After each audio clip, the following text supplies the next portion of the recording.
Hello friends, welcome to this new video. Many times in life we find ourselves at a crossroads, faced with decisions that can shape our future.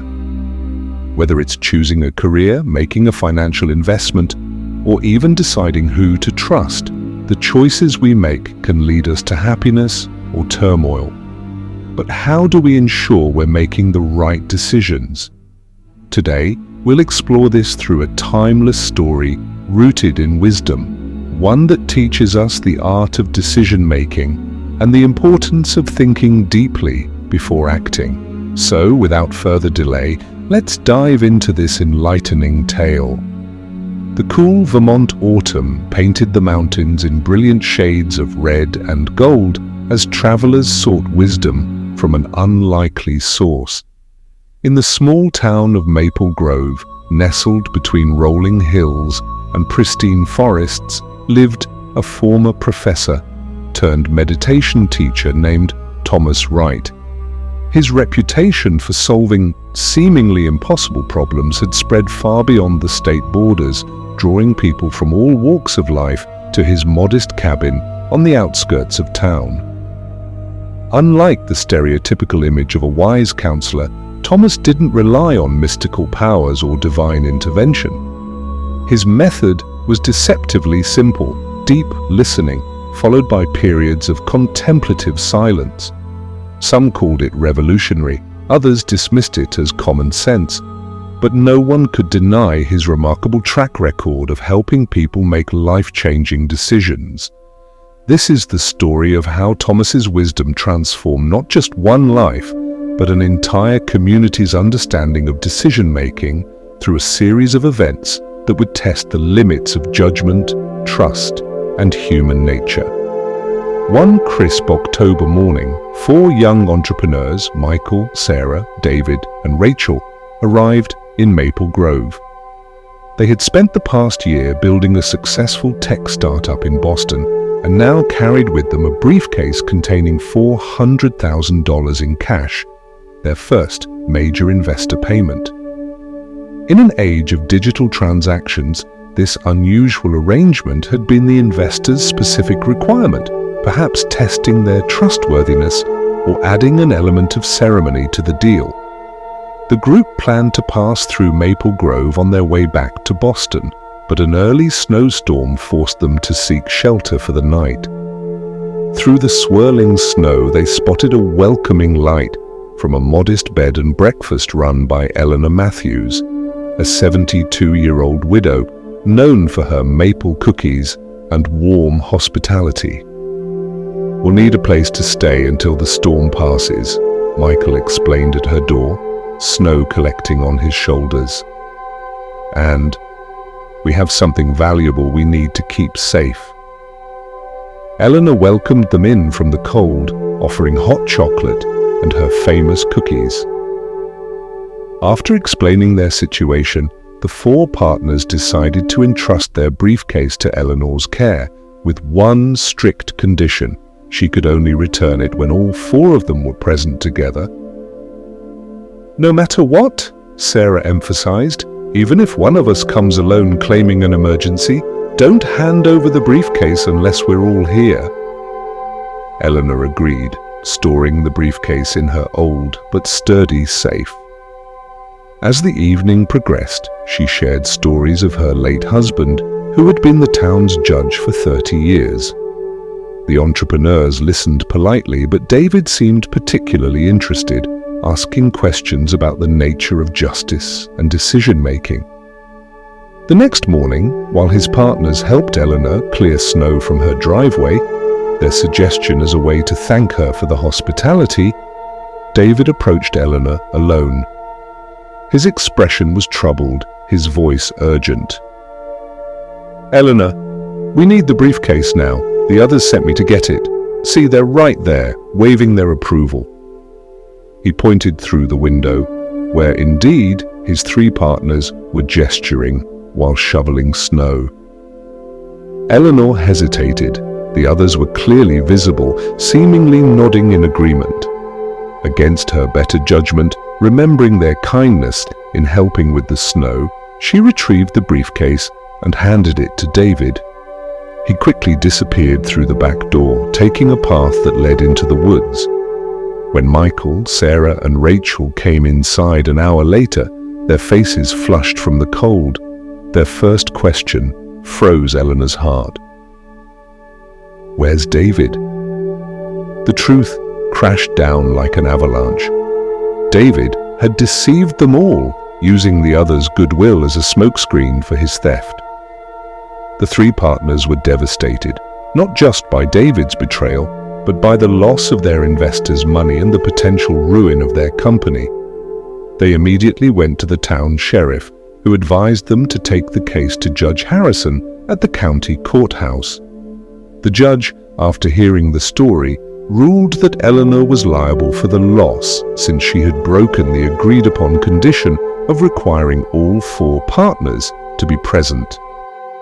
Eleanor left the courthouse in tears. The judgment would cost her everything: her bed and breakfast, her home, her late husband's legacy. Walking through the town square, she encountered Thomas Wright, who was returning from his morning walk. Seeing her distress, Thomas invited Eleanor to join him on a bench beneath a maple tree. She poured out the whole story, expecting the same judgment she'd received from the court. Instead, Thomas sat in contemplative silence, his eyes closed, thinking deeply about every aspect of the situation. After several minutes, a slight smile crossed his face.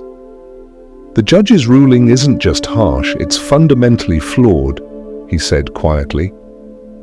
"Would you allow me to accompany you back to the courthouse?" When they returned, Thomas requested permission to address the court. Judge Harrison, who respected Thomas's reputation, agreed. "Your Honor," Thomas began, "you've ruled that Eleanor must repay the money because she failed to wait for all four partners to be present. But I would argue that this condition still hasn't been met. The three plaintiffs are here, but where is David?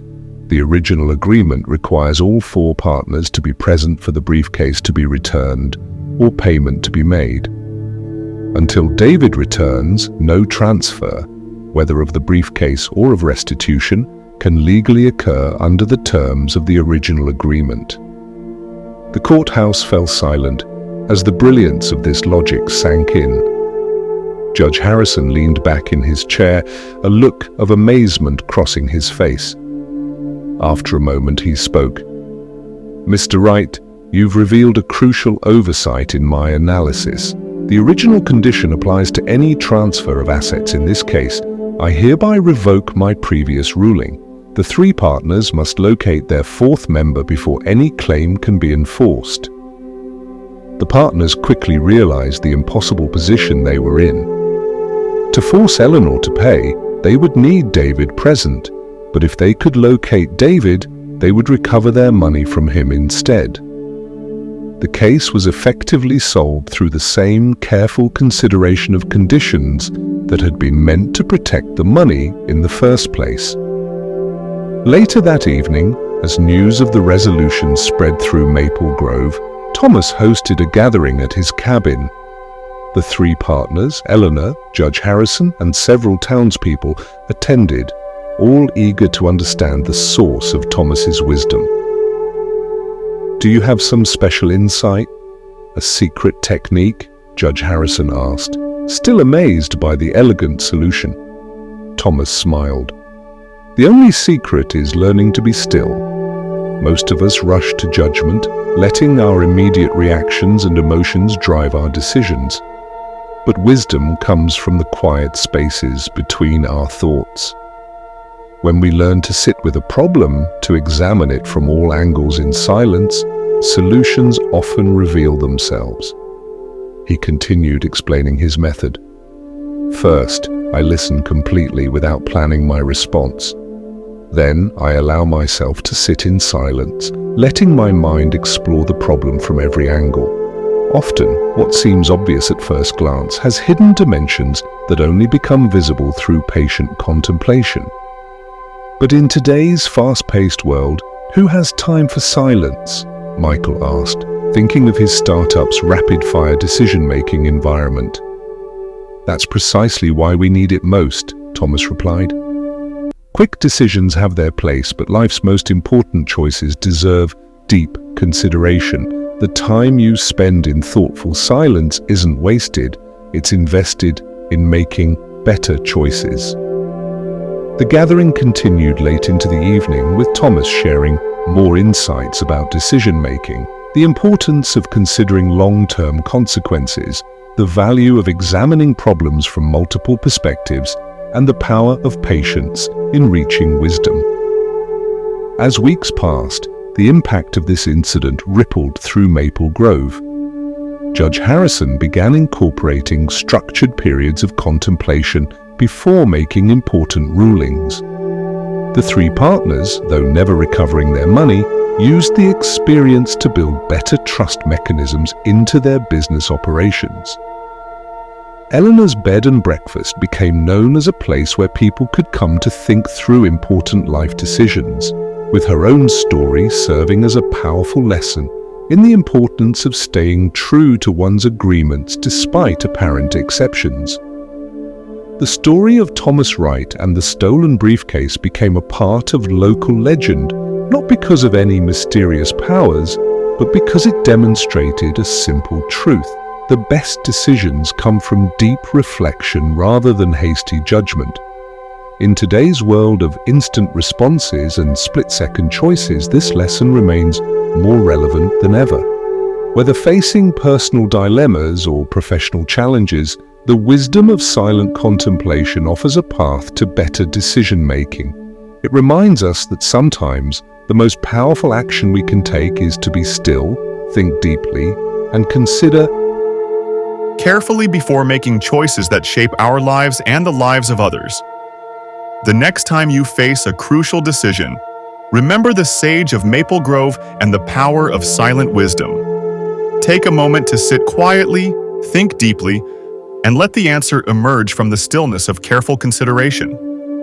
In the space between impulse and action lies the wisdom to choose wisely. As Thomas Wright often said, "In the silence between our thoughts, we find our clearest answers." The quality of our lives is determined not by how quickly we decide, but by how wisely we choose. And so, in a small Vermont town, a simple story about a stolen briefcase became a lasting lesson in the art of decision-making. A reminder that sometimes the wisest response begins with silence. Friends, this story reminds us that the ability to make wise decisions lies within each of us. It's not about rushing to conclusions or relying on external validation. Instead, it's about cultivating inner calm, thinking deeply, and considering all perspectives before acting. In our fast-paced world, we often feel pressured to make quick decisions. But as the monk taught us, true wisdom comes from silence, reflection, and a willingness to explore the depths of a situation. Whether it's a personal dilemma, a professional challenge, or a moral crossroads, taking the time to think clearly can lead us to the right choice. So, the next time you're faced with a difficult decision, remember this story. Pause, reflect, and trust in your ability to find the best path forward. If you found this story meaningful, share it with someone who might need it. And don't forget to subscribe for more insightful tales. Until next time, take care, and may your decisions lead you to happiness and success. If this video helps you, encourage us by subscribing to the channel to support us for more content like this. Thank you.